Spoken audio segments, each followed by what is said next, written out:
Nous sommes réunis au nom du Père, du Fils et du Saint-Esprit. Amen. Alors, chers frères et sœurs, avec la promesse du nouveau-né dans la nuit de Noël qui s'approche, une aube nouvelle se lève en notre nuit. Oui, une aube nouvelle au milieu de nos temps difficiles, car Dieu veut venir dans nos vies, dans nos maladies, nos guerres, nos difficultés à aimer. Oui, une aube nouvelle est possible, puisque Dieu vient.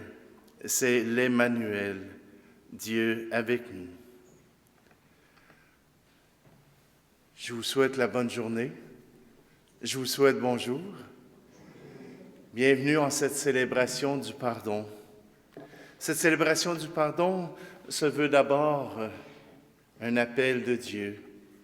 Se veut d'abord un appel pour nous. Et il nous rappelle que même si nous faisons des péchés, qu'il nous offre sa miséricorde, qu'il nous offre sa joie, qu'il nous offre ce qu'il y a de mieux, son amour. Alors c'est dans cette confiance que nous entrons dans cette célébration, non pas pour nous flageller, non pas pour nous mortifier, mais pour accueillir la grâce de Dieu, pour accueillir Dieu qui vient jusqu'à nous.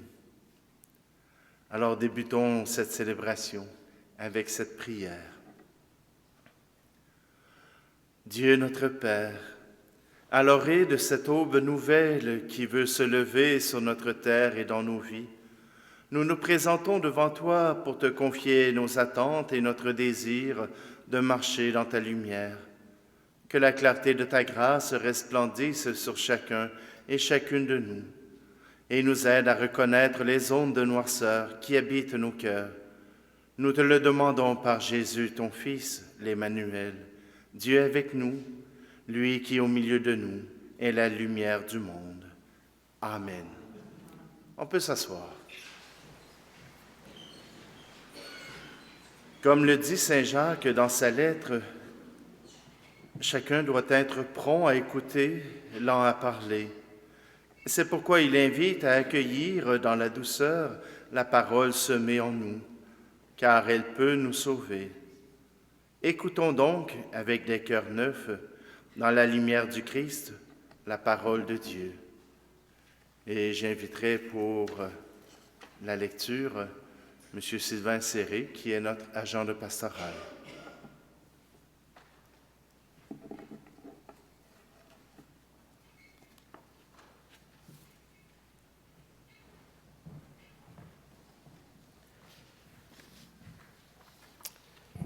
Lecture du livre du prophète Isaïe. Le peuple qui marchait dans les ténèbres a vu se lever une grande lumière, et sur les habitants du pays de l'ombre, une lumière a resplendi. Tu as prodigué la joie, tu as fait grandir l'allégresse, ils se réjouissent devant toi. Comme on se réjouit de ta moisson, comme on exulte au partage du butin. Car le joug qui pesait sur lui, la barre qui meurtrissait son épaule, le bâton du tyran, tu les as brisés comme au jour de Madiane. Et les bottes qui frappaient le sol et les manteaux couverts de sang, les voilà tous brûlés, le feu les a dévorés. Oui, un enfant nous est né, un fils nous a été donné. Sur son épaule est le signe du pouvoir. Son nom est proclamé, Conseiller merveilleux, Dieu fort, Père à jamais, Prince de la paix. Et le pouvoir s'étendra, et la paix sera sans fin pour le trône de David et pour son règne, qu'il établira, qu'il affermira sur le droit et la justice, dès maintenant et pour toujours. Il fera cela l'amour jaloux du Seigneur de l'univers. Parole du Seigneur.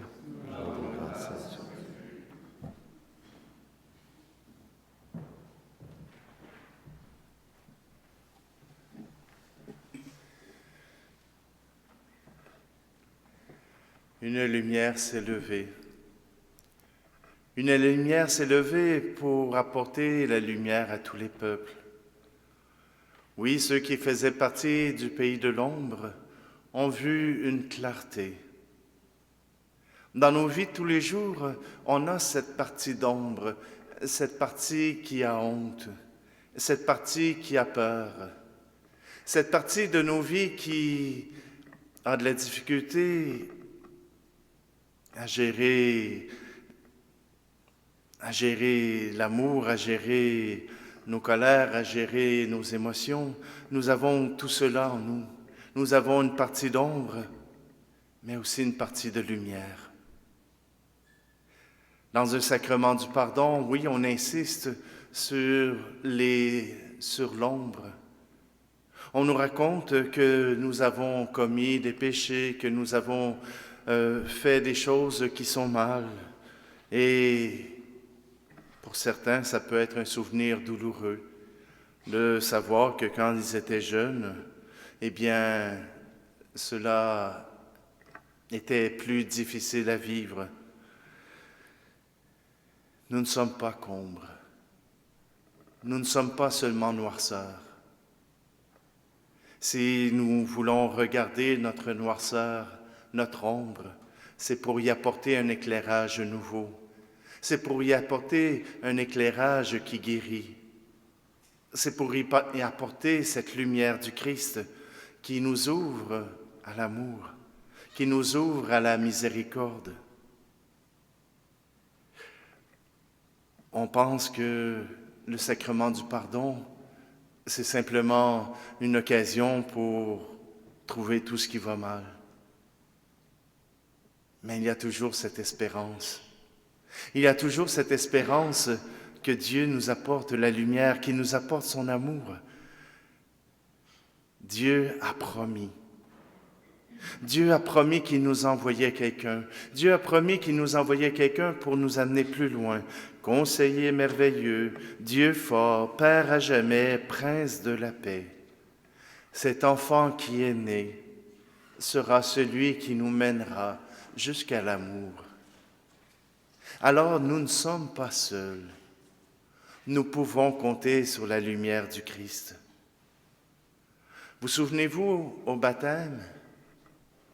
À chaque baptême, on allume un cierge pour signifier que maintenant cet enfant a reçu cette lumière du Christ, cette présence du Christ, cette foi qu'il a en Jésus-Christ.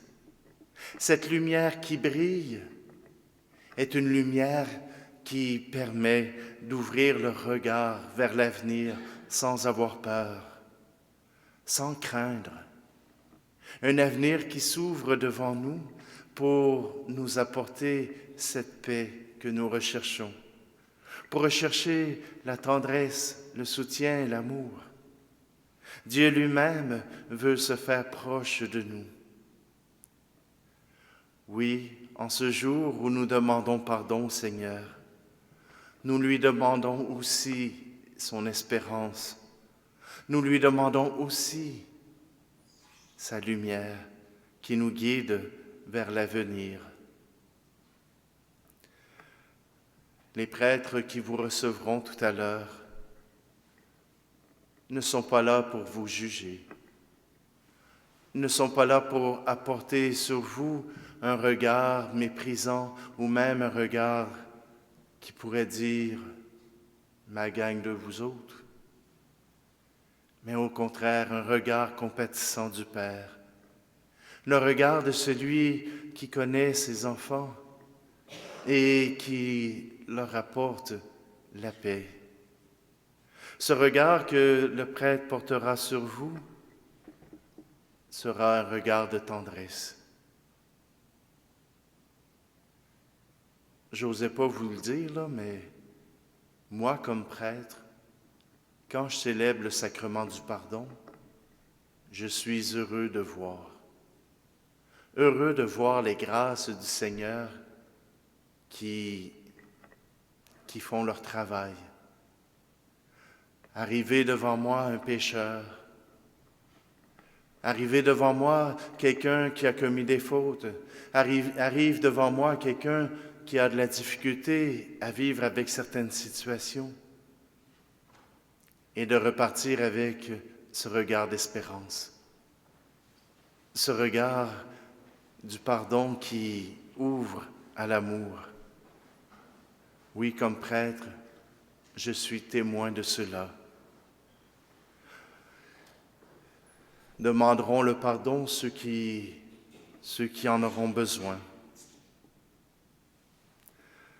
Vous savez ce que ça prend pour avoir un péché? La matière. Il faut avoir quelque chose à se reprocher. Et ça, vous allez trouver ça dans votre cœur. Vous allez trouver ça dans votre cœur en disant, « Hey Seigneur, ça m'empêche de dormir. Cette action que j'ai posée m'empêche de dormir, empêche ma conscience de dormir en paix. Alors je veux te l'offrir. » Que ce soit des manques d'amour, que ce soit des excès de colère, que ce soit le blasphème ou la médisance. À chaque fois, nous trouvons de la matière pour nous présenter devant le Seigneur dans toute notre humilité, en reconnaissant que par son amour, il nous guérira. Et deuxièmement, il faut regretter nos péchés. Si j'ai donné un coup de poing à mon voisin parce qu'il méritait, parce que c'était la seule manière de lui faire comprendre que j'étais fâché, ça se peut que je n'ai pas envie de le regretter. Il l'a mérité. Je n'ai pas besoin de l'envoyer à la confesse. Je n'ai pas besoin de demander pardon au Seigneur si je n'ai pas le goût de le regretter, si je n'ai pas le goût de revenir sur mon geste, si je n'ai pas le goût de dire « je veux l'effacer ». Mais je sais que si je le place devant le Seigneur, il m'aidera peut-être à aimer un peu plus mon voisin, à choisir d'être moins violent avec lui, que la grâce du Seigneur viendra accomplir de grandes choses devant moi. Oui, aujourd'hui, dans cette démarche du pardon, je veux m'approcher du Seigneur pour qu'il m'aide à être une meilleure personne.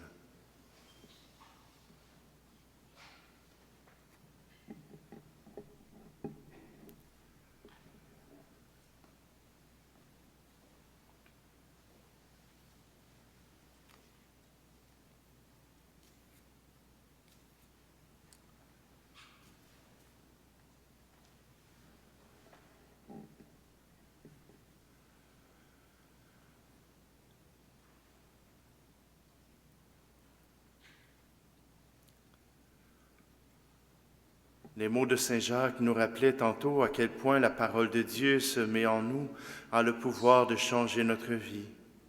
Accueillons-la en demandant au Seigneur qu'il vienne éclairer nos cœurs de sa lumière qui donne la vie, pour signaler notre désir que la lumière du Christ vienne chasser les ombres de nos vies. Il y a des cierges qui sont allumés dans notre Église. J'inviterai maintenant ceux qui vont nous aider à faire l'examen de conscience à s'approcher. Et nous aurons un petit refrain à reprendre après un temps de silence. Peuple qui marchait dans la longue nuit. Je vais le chanter une fois, puis on le reprendra après chacun des moments de réflexion. Peuple qui marchait dans la longue nuit, le jour va bientôt se lever. Peuple qui cherchait le chemin de vie, Dieu lui-même vient vous sauver. Peuple qui cherchait le chemin de vie, Dieu lui-même vient vous sauver.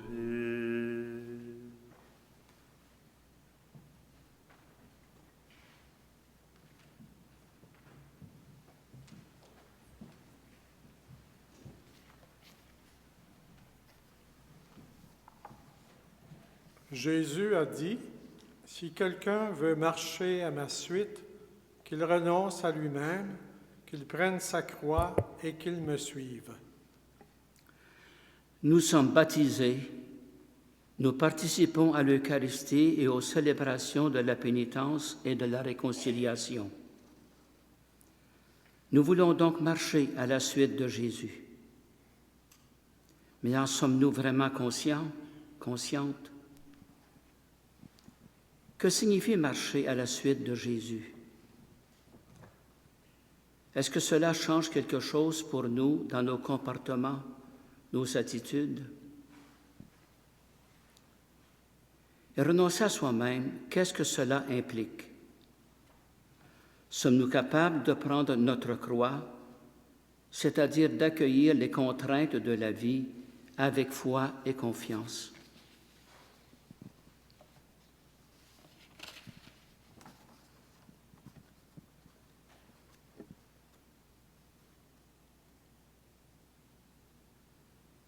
Peuple qui marchait dans la longue nuit, le jour va bientôt se lever. Peuple qui cherchait le chemin de vie, Dieu lui-même vient vous sauver. Peuple qui cherchait le chemin de vie, Dieu lui-même vient vous sauver. Mon commandement, le voici. Aimez-vous les uns les autres comme je vous ai aimé. Il n'y a pas de plus grand amour que de donner sa vie pour ceux qu'on aime. Aimez vos ennemis et priez pour ceux qui vous persécutent.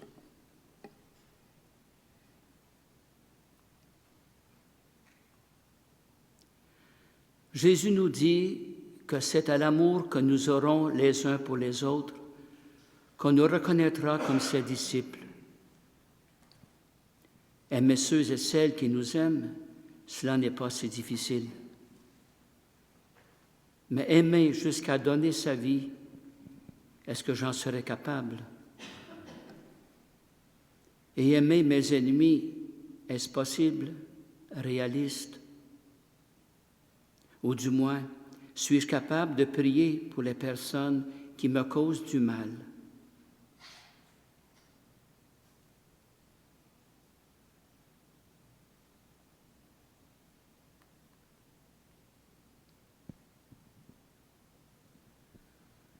Peuple qui marchait dans la longue nuit, le jour va bientôt se lever. Peuple qui cherchait le chemin de vie, Dieu lui-même vient vous sauver. Peuple qui cherchait le chemin de vie, Dieu lui-même vient vous sauver. Celui qui veut devenir grand parmi vous sera votre serviteur. Le Fils de l'homme n'est pas venu pour être servi, mais pour servir et donner sa vie en rançon pour la multitude.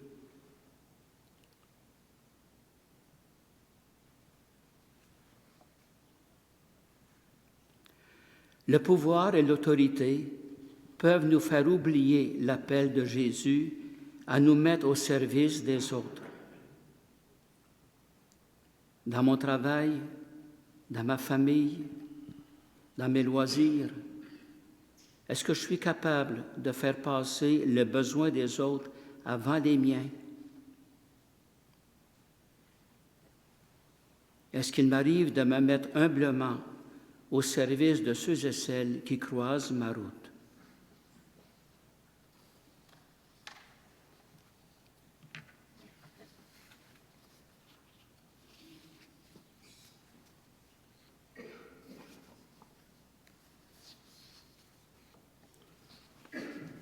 Laissez les enfants venir à moi, ne les empêchez pas, car le royaume de Dieu est à ceux qui leur ressemblent.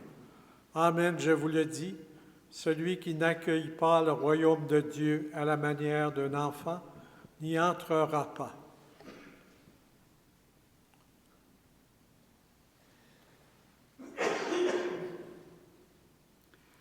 Les enfants ont ces belles qualités de la confiance et de l'émerveillement. La confiance permet de se reposer entre les mains d'un autre. L'émerveillement favorise l'épanouissement, la bonne humeur, la bonne entente, la reconnaissance. En devenant adulte, est-ce que j'ai décidé de ne compter que sur moi-même, en oubliant que Dieu est un Père aimant pour moi? Est-ce que peu à peu, j'ai laissé tomber mon esprit d'émerveillement, croyant désormais que tout m'est un dû?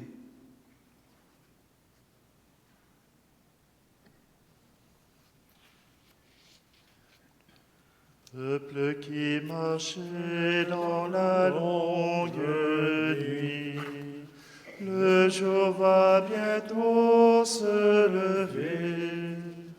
Peuple qui cherchait le chemin de vie, Dieu lui-même vient vous sauver. Peuple qui cherchait le chemin de vie, Dieu lui-même vient vous sauver. Si quelqu'un prétend avoir la foi sans la mettre en œuvre, à quoi cela sert-il? Supposons qu'un frère ou une sœur n'ait pas de quoi s'habiller ni de quoi manger tous les jours.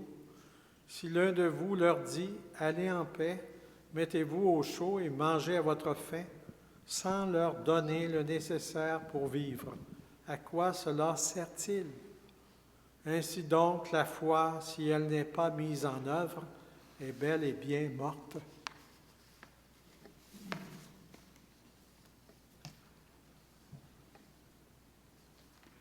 Prier, participer à la messe et aux autres sacrements, connaître les Écritures, c'est important, mais ce n'est pas tout. Il faut que la foi s'incarne dans la vie au service des autres. Nous sommes tous et toutes disciples missionnaires. Comment cela se manifeste-t-il au quotidien? Est-ce que je suis sensible à la misère des autres?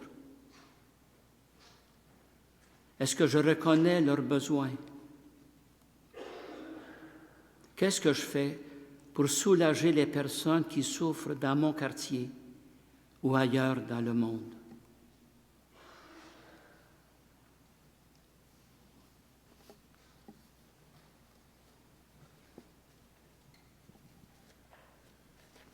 Peuple qui marchait dans la longue nuit, le jour va bientôt se lever. Peuple qui cherchait le chemin de vie, Dieu lui-même vient vous sauver. Peuple qui cherchait le chemin de vie, Dieu lui-même vient vous sauver.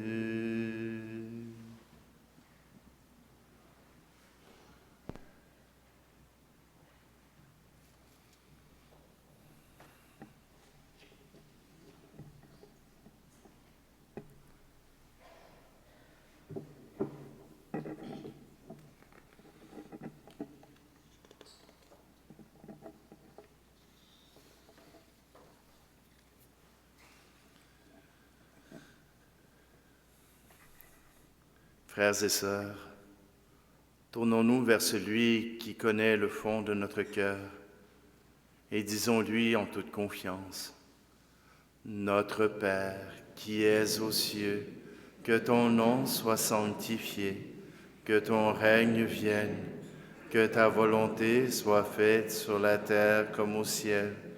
Donne-nous aujourd'hui notre pain de ce jour. Pardonne-nous nos offenses, comme nous pardonnons aussi à ceux qui nous ont offensés. Et ne nous laisse pas entrer en tentation, mais délivre-nous du mal.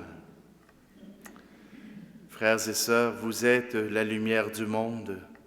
Et Dieu, par son accueil et son pardon, veut restaurer le rayonnement de sa clarté en vous.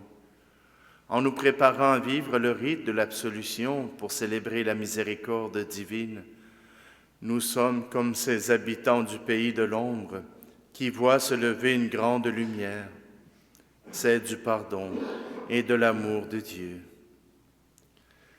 Alors, avant de vous offrir d'aller rencontrer un prêtre, j'aimerais vous les présenter. À votre gauche, l'abbé Gilles Lemieux.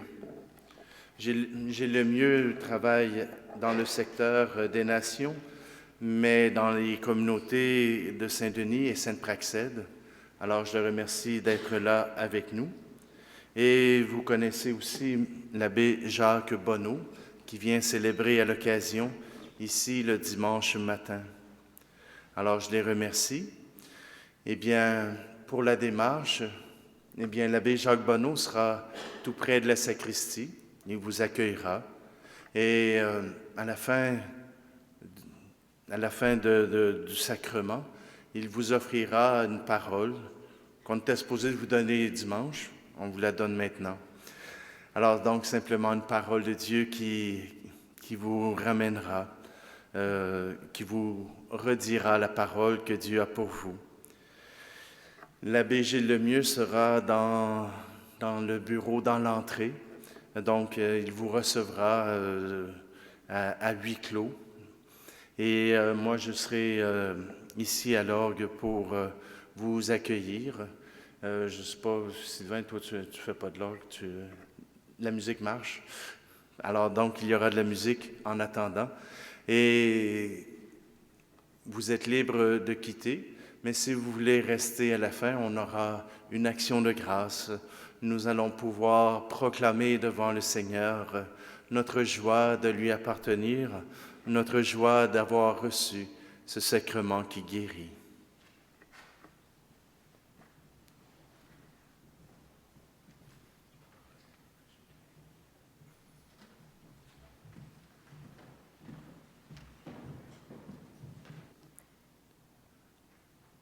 Je t'ai fait connaître ma faute.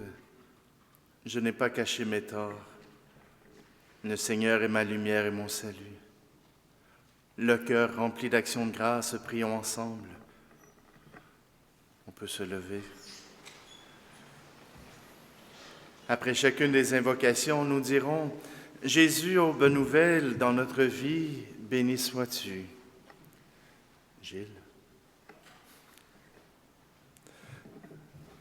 Alors on va répondre « Jésus, ô bonne nouvelle dans notre vie, béni sois-tu. » Que ta lumière brille dans nos cœurs pour que ton amour atteigne tous nos frères et sœurs.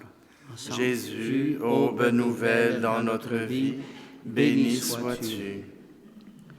Que ta lumière brille dans nos yeux pour que ta joie encourage les gens malheureux. Jésus, ô bonne nouvelle dans notre vie, béni sois-tu. Que ta lumière brille dans nos mains pour que ta bonté soit partagée aujourd'hui et pour demain. Jésus, ô bonne nouvelle dans notre vie, béni sois-tu. Que ta lumière brille sur nos pas pour que ta paix atteigne les confins du monde. Jésus, ô bonne nouvelle dans notre vie, béni sois-tu.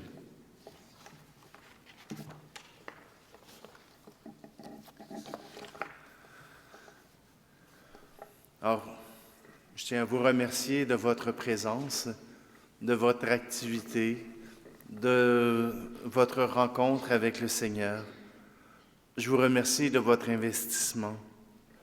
Je remercie Gilles et Jacques pour leur présence auprès de nous. Prions. Frères et sœurs, comme le rappelle saint Paul, autrefois vous étiez ténèbres, maintenant dans le Seigneur vous êtes lumière.